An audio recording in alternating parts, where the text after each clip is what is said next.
think I think the biggest thing hunters do is they don't take the time to actually understand what happens after the shot. Yeah. Like they do all the work before and everything to set up, but then as soon as they release that arrow, a lot of them are kind of lost to the aspect of what hair looks like, what fat looks like, what meat looks like, different colors, dark colors, muscle blood, lung blood, arterial blood, like different things like that, that what is actually happening on the trail rather than just following it blindly and hoping you find the deer. Hey everybody, welcome back to another episode of the Fair Chase podcast. We are rolling through October here, and lots of us are putting shots in deer, which means lots of us are talking to guys like Tony Hill. So Tony, welcome back to the podcast. It's been a little while. Glad to have you. Yeah, I'm glad to be back. Yeah, it's the most exciting time of the year, the busiest time of the year, and the most nerve-wracking for most guys. It's definitely gonna I think after this weekend, it's gonna go crazy for everybody. Yeah, and for everybody who doesn't know, Tony, what do you do? So I run Find a Fred deer tracking. I've been doing that I think 7 years now. I think Fred's 6 years old, so we started when he was like 4 months. So I think this is my 7th year, and then I have another puppy. He's about a year old. This is his first year, so I'm trying to get him started. Just kind of handpicking the tracks and things that I do with him to set him up for success this year. Yeah, and you like you said, you get awfully busy with how many people in the area make poor shots or something weird happens or whatever, and so dogs haven't always been like allowed and a thing, but lately they've really blown up because they're just, incredibly useful. Yeah, it's the popularity even since like I started my first 3 years to now is just it's crazy the amount of people that and how many people take it seriously. Like it went from like I think kind of being like more of a hobby, right, to now it's like people are spending hours and hours and hours doing the work outside of just like training the dogs and things like that, like studying anatomy, studying everything else, going across the country with like the United Blood Trackers or the American Blood Trackers, is going to seminars and testing dogs and taking the time to make sure that we can be more of a resource for the hunters here. Yeah. How many tracks have you done so far this year? I think it's been pretty slow. We started off hot. Like I think I'm around like 15-ish. I took last weekend off. I was at deer camp, so I didn't track last weekend, and I didn't track at all in September because I run bear dogs as well. So I did that all. I did that up until opening day. We went to the UP this year, so I didn't really track at all in September. So I'm kind of behind. But yeah, I think I'm right around or 15. I average each year, I think around 60-ish tracks, I would say a year. And some of those are easy, they don't take too long, but some of those are like, that's like, it's doing like you're in terrible spots, moving through terrible stuff. Yeah, some of them, like I'll get there and I'll drop Fred and we'll be done in 5-10 minutes. Like, and that's if a hunter did everything right. They back out, they didn't track at all, they knew it was a gut shot. We go in there, I drop Fred, and he can find a deer in 10 minutes. And then some of those are some can be a 2-3 day process.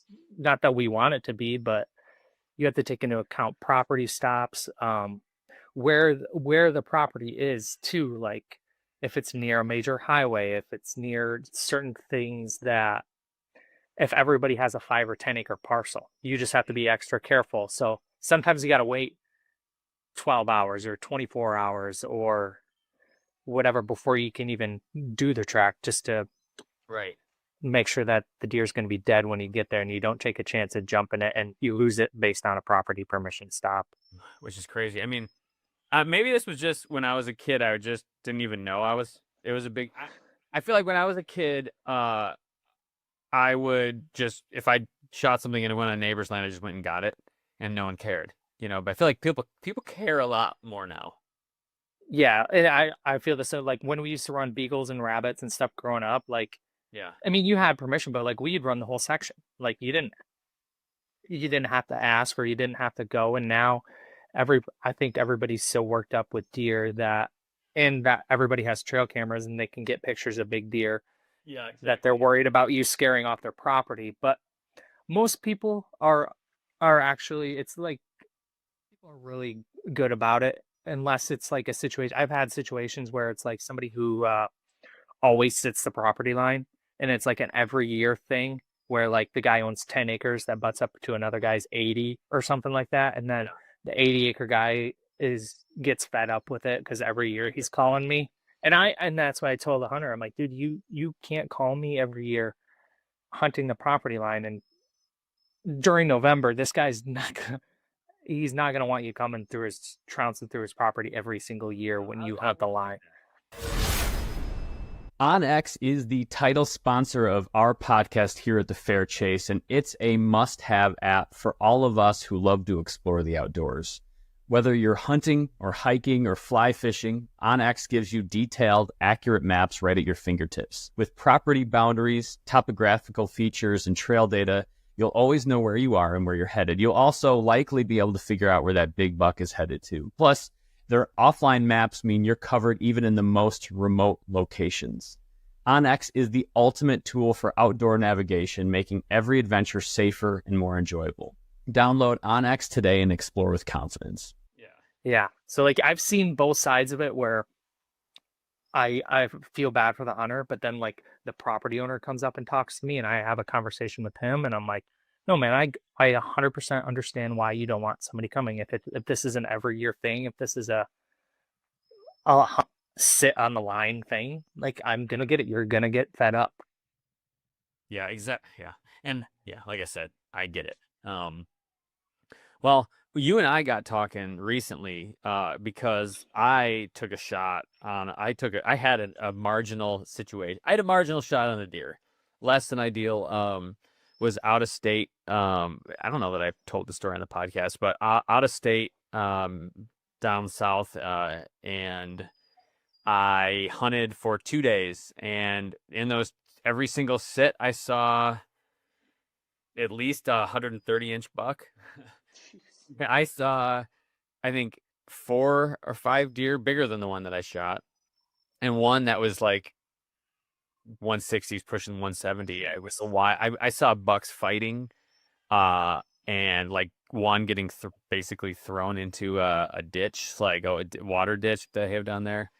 I mean, just crazy stuff. It was fantastic hunting. I'm on my last sit, and I have does come in, and they're are all like underneath my stand.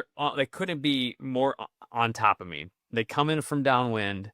They smell me. They just don't care. And they come in. I'm like, all right, I guess I'll just be really careful. So I'm sitting there, and I know one kind of is below me directly, but kind of behind me. And I just hear it sounds like it's tangled, like in like autumn olive or something. Yeah, yep. It's like, I'm like, what the heck? So finally, I'm able to move, and like, sure enough, it's this buck that's just thrashing like the brush. Right? He steps out, and I'm watching him for a while, and my right side, and my bow's hanging on my left side. It's watching him, but there's so many does I can't really move. He comes out, he feeds for 5 minutes. I'm watching him. He comes back, and I think he's gonna go in the woods, but he stops at a scrape. So I'm like, great, grab the bow. I'm trying to shoot over my right shoulder around the tree that I'm against. I've got my tree saddle, my latitude on, but I'm in a tree stand. Um, and I'm facing the other way. I'm using it like a harness. And so I'm trying to shoot around the tree, and I shoot, and my quiver hits the tree. Oh, yep. A little bit, kicks it out to the left, and I watch my arrow like vividly just go through what I thought was like a clear gut shot. And I'm like, shoot, he's gonna die. This is my day where I'm supposed to be going home this morning is now I'm gonna be going home tonight, and it's my wife and everybody's not gonna be thrilled about that. But so anyways, did that. Opted to wait, 9.5 hours before I went and found him. And uh like we talked about prior to the podcast, like hardly any blood, like a drop, and the whole time I'm like, I know I he's dead. Like I saw the arrow, I know the shot, I know what's gonna happen, right? But I mean, for a while we're following just tracks. Finally end up catching up to this buck, and what happened is I got the liver. He died probably in 4 hours. And his intestines had plugged up the hole on the outside side. So he just wasn't rubbing up on trees so much. He wasn't rubbing up on grass, not dripping much. And he just walked. He didn't ever not a single once bed down. He walked until he died, and it could have been longer or shorter than 4 hours that it took him to die because I ended up hitting the liver and that. But I mean, no beds, walk, walk, walk, dead. So you had messaged, and I'm like, man, you had some interesting insight on that. And I'm like, man, we have to have you on the podcast. To like, you know so much about blood and shot angles and like what the result is that I had to have you on. Oh, Again, before you start, I'll say this. I did find it. It's already cleaned, so geez, that is a really nice buck. it did work out, but I think part of it was like I feel like the right thing to do is wait. So, anyways, Always. I mean, if you have any shadow of doubt, I always tell guys dead deer don't move. They don't run. So like, is he gonna be dead in 4 hours or 9 hours? Like, and the more you wait and the more opportunity you give yourself to think back. I mean, some guys, you get so mixed up in the shot that you forget or you think you did something better than you did. If you have any doubt at all, like the best thing you can do is wait. Even if you just give it 6 hours, or if you don't see it fall, you give it 1 hour or 2 hours. It can make a world of a difference, especially at this time right now where we're heading into the rut and these bucks are going to hit another gear with all the testosterone and everything pumped into them. Wait times are going to be extended even longer. Like a normal 12-hour gut shot is going to be 18 or 14 or 16 because these deer are going to live because it's just everything in their body is pushing them to live and to breed and to uh, make that next generation of deer. And like you said, I actually had the same exact shot that we had talked about for another hunter, a kid I'd tracked for before. He called me in a tree stand at like 5:45, 6. oh, He's no. like, "Hey, yeah, he's like, hey, this is the thing. This is what I think, blah blah blah." And we talked over it, and I was like, "Dude," he sent me his arrow. I was like, "Yeah, that's what I think. Like, go at 6 hours. Like, if that's what you're comfortable with." He thought he had gotten more. It was quartering two. He thought he had more Yeah. one lung, liver, guts. And I was like, "Yeah, if you're 100%." I was like, "Go give it the time. Go at 6 hours." And he actually ended up texting me at like I think it was like 1 in the morning or something, and sent me a picture of the buck, and we talked about it. And he had done the same thing. He had almost one lung center punch to the liver, and actually had to go do some more research. Um, I think it was the hepatic artery. I could be butchering that, but it runs through. It's like the main artery that runs through the liver, I think. Yeah. And if you slice that with like a 2-inch broadhead or something like that, they die pretty fast. Yeah. They don't live more than like the 4-6 hours, maybe even 1 hour. But like if you hit the top or the bottom portion and you don't take that out, I've seen them get up and run at 16 hours. So it's like it's a dangerous game. You got to play sometimes of, especially during the rut. Like I've jumped gut shot deer at 19 hours and had to put another arrow in them after 19 hours just because the rut changes these deer and it makes them, we call them zombie deer. Like they will walk, and especially intestinal shots, things like that, they just walk until they die. This episode is brought to you by 2 Gear, innovators in technical hunting clothing. 2 is a newer company. It's based right here in Michigan, and whether you're hunting elk in the mountains or chasing antelope in the plains or traipsing through swamps after that ruddy buck, 2 has you covered with premium jackets and pants, merino wool layers, everything you could possibly need to stay comfortable in the woods. Their products are engineered for functionality and durability, ensuring you stay protected in any conditions. Plus, their camo is really effective. We're big fans. So don't take our word for it, though. Go to 20gear.com and check it out. And those can be very hard for the dogs to track. We don't know if it's they don't put off the wound scent or it's not enough of an injury to give them the wound scent, where you almost just got to grid search with the dog and hope you can find it, because they just don't put off the same, and they're gonna walk. I've had a girl who one of my friend's wives messaged, and they found it like a mile away from where they had shot it. It died next to one of their gun blinds, and they found it a week or so later, but it was like over a mile from where they shot it. Right. And the arrow was still in it, and it just literally walked, and it was in a field, and it just tipped over and just died like that. Oh man, so what sucks about all this is it's how nerve-wracking it is the entire time. Like when this happens, I'm a wreck. You know, like I am this whole time, this deer, I'm looking for him and I'm feeling terrible, and I'm just stressed out about it. And so like, waiting is hard, and it feels like more stressful, but it's actually going to cause you less stress. Like the longer you give it, Yeah, and I know, like, especially with deer camps and things like that, everybody wants to go and grab like 2 or 3 buddies or 4 buddies, or like, let's do this, let's find it, and everybody's so excited. But the advice I would give, or the caution I would give, is like, if you and your buddies are out there and then you guys get to like 200, 300 yards and you haven't come up on a bed or a deer, there's a good chance that you didn't hit what you thought you did. And now might be the time to like, hey, maybe we come back in the morning, or hey, maybe we give it a couple more hours. And that's not always the case, but if you're struggling and you get to that 200-300 yard mark, that's kind of my, like, if somebody calls me, it's like, I had a ton of blood, a lot of blood pools, blah, blah, blah, and then I hit 150, 200 yards, that's almost 90% of the time, that's almost muscle for me. Like, yeah.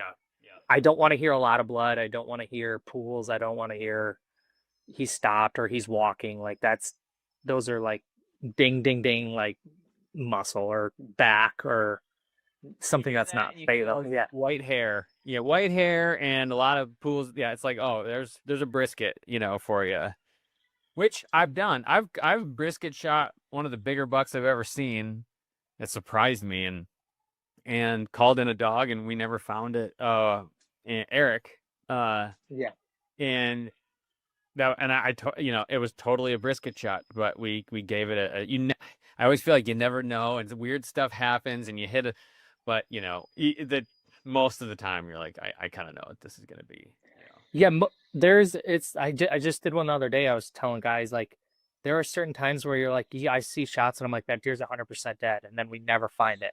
And then I did one the other day, and it entered in the rear ham, and then exited, kind of like, by like the what you call the knee, or like back out of like the back leg out of the, and we found it the next day. It went 500 yards. And just the leg shot killed it? Yeah, it went right through, like, artery. What's the one in your leg? Is that big artery? Yeah, but he must have hit some main artery that ran along there, and it was the rear leg. And we found 5 or 6 or probably 5 to 10 beds where every bed was full of a lot of blood. So I was like, dude, this deer's dead. Like, we're gonna find him now. Yeah, but it ended up going like 500 yards, and we found it. The coyotes had got it, which was unfortunate, but the hit was, I'll send you the picture when we get off. It was almost center of the rear ham, and exited out, like, it exited on the same side. Why? Same side through the same leg out, almost like the knee, like almost cut the tendon where you put like the hooks in the deer if you're gonna hang them up. It almost exited right there. Yeah, that's insane. Yeah, like I said, the weirdest things happen, and and that's why it's so hard, I'm sure, for you to give, like, you can't give hard and fast laws for everything, because there are infinite variables, that are at play.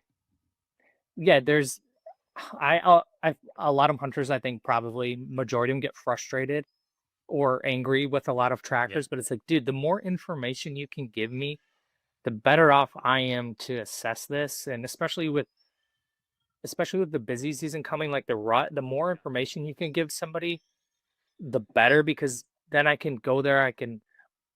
I want to help as many people find deer as possible. If you're setting me up, and there's going to be some that get missed that I don't go to and they find it. Right. And it happens to every tracker.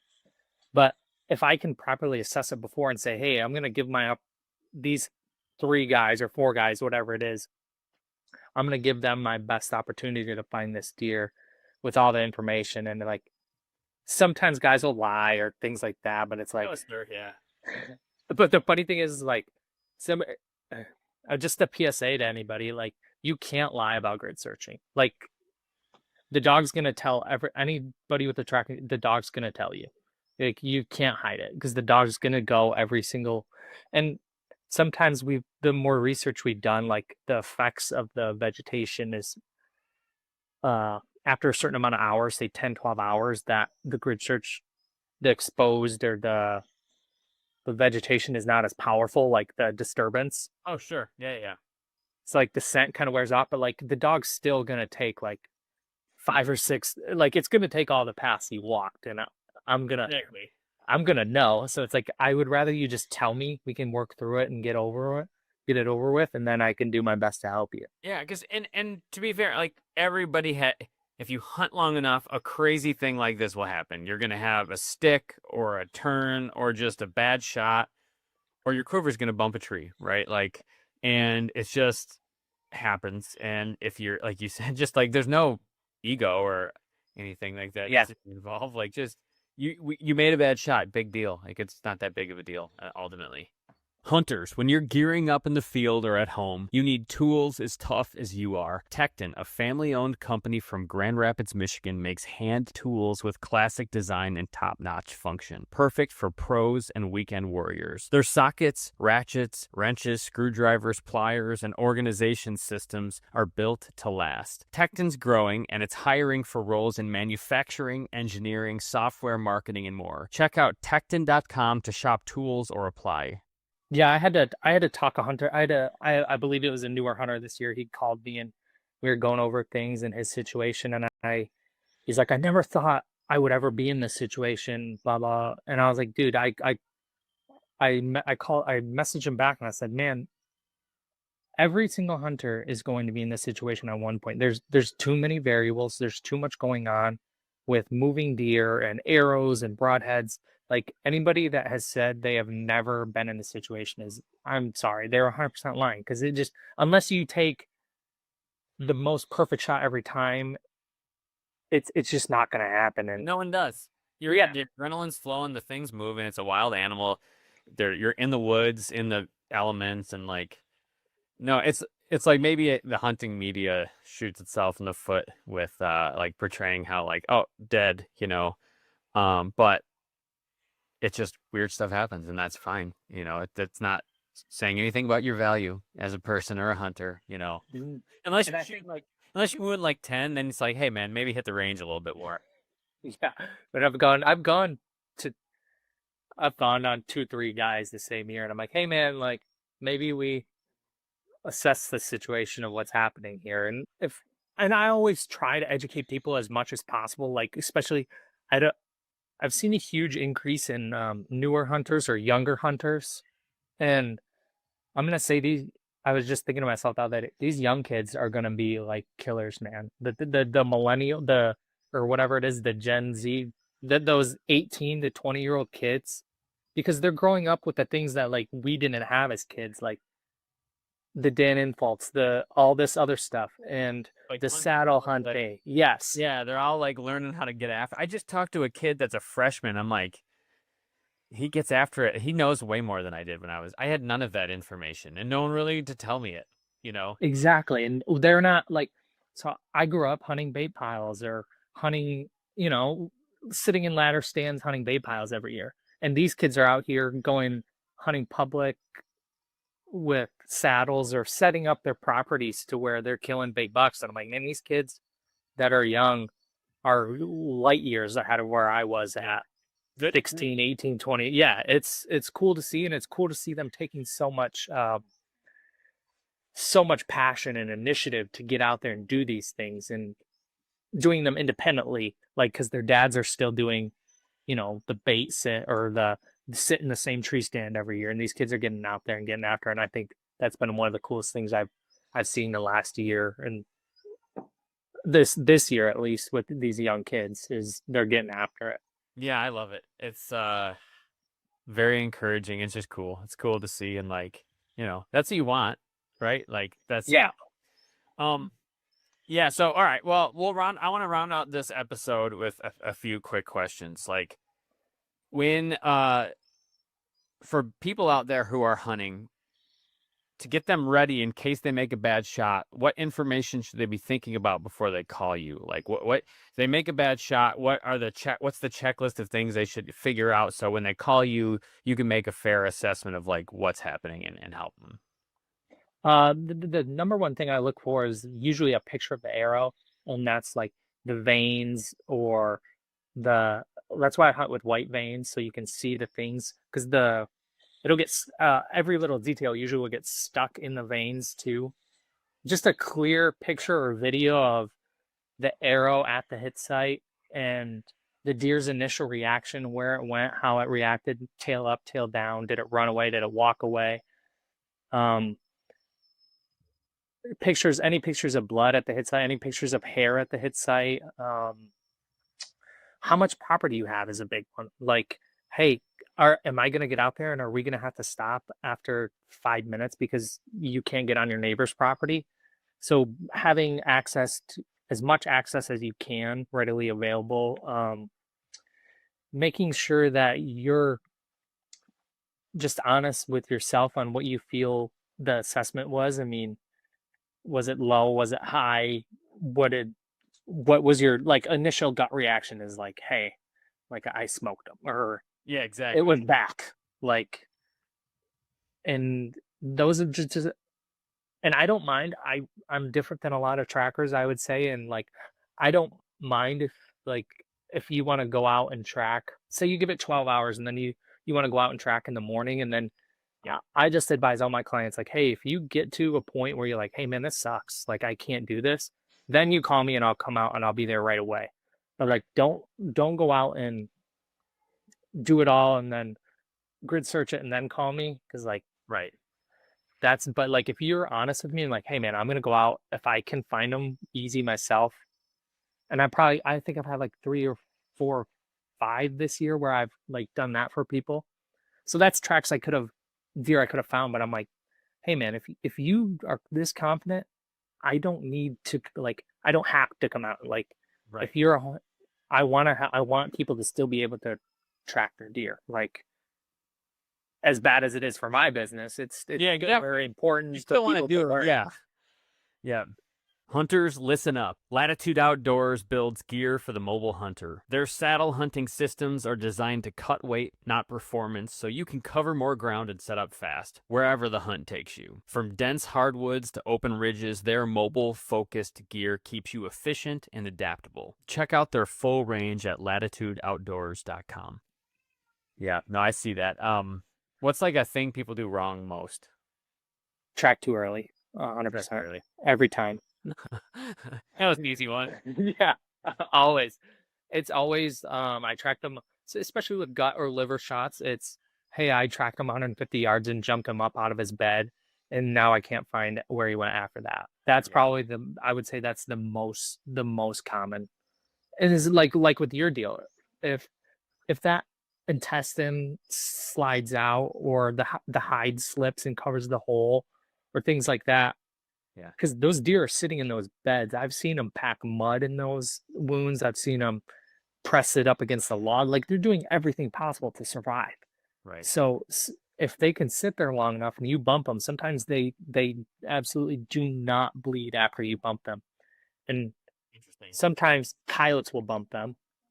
So you kind of take that into consideration, or especially right now with the rut coming on, I've seen bigger bucks come in and bump them as well, Interesting. or younger. Like with the rut going on, I've seen deer. I've come up on track deer that we found that are just mutilated from a big buck finding them and just And just fighting them. Yeah, Like Yeah. this guy's an easy one. He's like, hey, honey, check me, check. Like got a ringer, you know. Yeah, but definitely just tracking too soon, especially with the wait times are going to need to be extended. Um, just being honest with yourself on what you feel the shot was. Like, don't let your two or three buddies that you call be like, "Hey man, let's go get him." Like he's dead. He's Yeah. If you have the initial reaction of, "Hey man, let's give it 12 hours," then at least give it 12 hours. Like you're you're you're gonna you could bump him and he goes to your neighbor's property, he goes to two properties over where you can't get to, and then in Michigan, you're done. Like there's literally nothing you can do. Yep.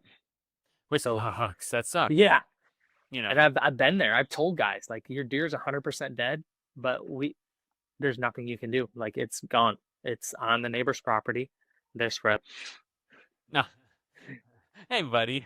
Yeah, there's literally nothing you can do. Like it sucks, but that's the law. I mean, What do you do? And it, yeah, I mean that's the hard reality of it. So, um, yeah, I'm glad, again, like I said, now I can speak from firsthand experience. That was the first gut shot that I've had.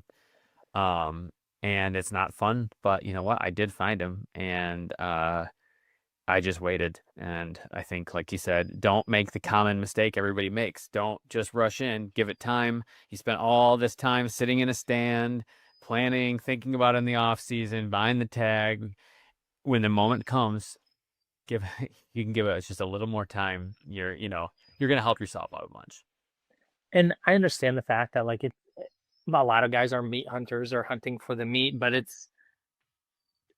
if you jump them and keep jumping them, you're not gonna find them at that point either. So it's like Right.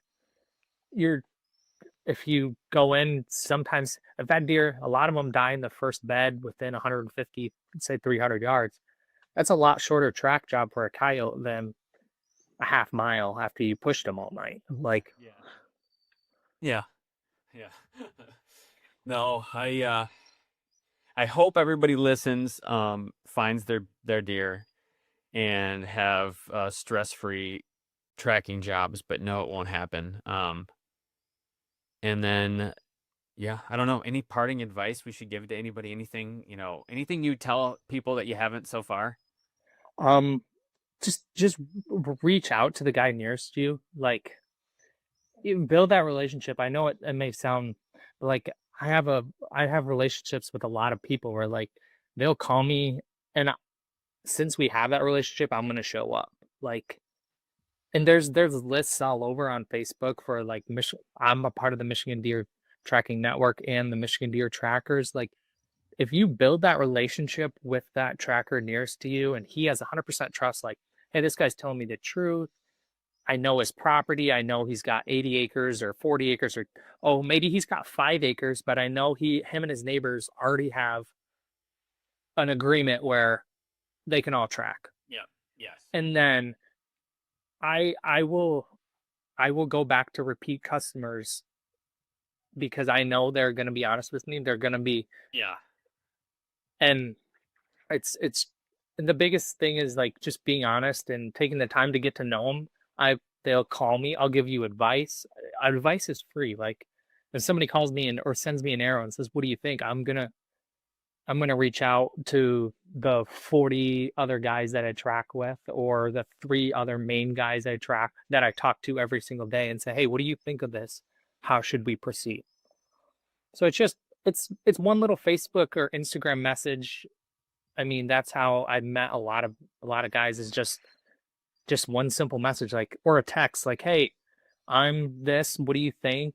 And then building that relationship, and then just continuing to grow as a hunter and continuing to evolve and taking the time to learn what with like these new apps like the Realtree app or whatever, like I don't know if that's like the Deercast or whatever, where it can show you where it hit. I think that is like the biggest thing, is like take the time to learn about deer anatomy and learn about the shots you're making and what you're shooting for, rather than just, oh, they always go to water, or they always like the wives' tales that we've been told. I think as hunters, like back before, I just believed those things, and now after tracking for 7 years, I've taken the time to learn about things and understanding things outside of just scouting and things like that, and how to hunt how to hunt public land and mobile hunting. I think the biggest thing hunters do is they don't take the time to actually understand what happens after the shot. Yeah. Like they do all the work before and everything to set up, but then as soon as they release that arrow, a lot of them are kind of lost to the aspect of what hair looks like, what fat looks like, what meat looks like, different colors, dark colors, muscle blood, lung blood, arterial blood, like different things like that, that what is actually happening on the trail rather than just following it blindly and hoping you find Yeah, deer. I yeah. think that's the biggest thing. A little bit of info goes a long way, and there's so many resources now. I mean, they're everywhere. Well, Tony, thank you for coming on and for the work that you do, making, saving the dreams of many hunters every fall. Yeah, Oh, you're like Superman for people, you and Fred. And what's the new puppy's name? His name is FJ. I call him Fred Jr. Nice. Just it kind of fit. We were just trying to decide, and then I figured they're both. He's a male too. They're both males. They're same, kind of the same bloodline. They're both out of some bear dogs. The new puppy is going to be a completely different though, because so Fred, the first 3 years we had the leash laws. Oh yeah, that's right. Yeah, he learned that way. Yeah, so that's how Fred started on leash, and now we're off leash, and the puppy I've run strictly off leash, and he'll get out and go. Like Yeah. he runs the catch. It'll be nothing. You look down and he'll be 200-300 yards and pretty fast. So like Fred's a little different. His styles. He's older. Yeah. He kind of conserves his energy, but that puppy man, he'll get out and go. So he'll be exciting, and like I would say when he's about 4 years old and he'll be finished. That's what I would say. A finished dog takes about 4 years. Yeah. When he's about 4 or 5 years old, it's things are gonna get excited with him just because he's not gonna know. Like Fred will come back. So like Fred will get 100, 200 yards and come back just because he's so used to me having him come back. Yeah, on the leash, right? Yeah, and this nude puppy, he's never experienced that, so he's got freedom that Fred never has. So he's gonna get up and go. So it's nice to have that, and it makes a world of difference in the tracking world, just because.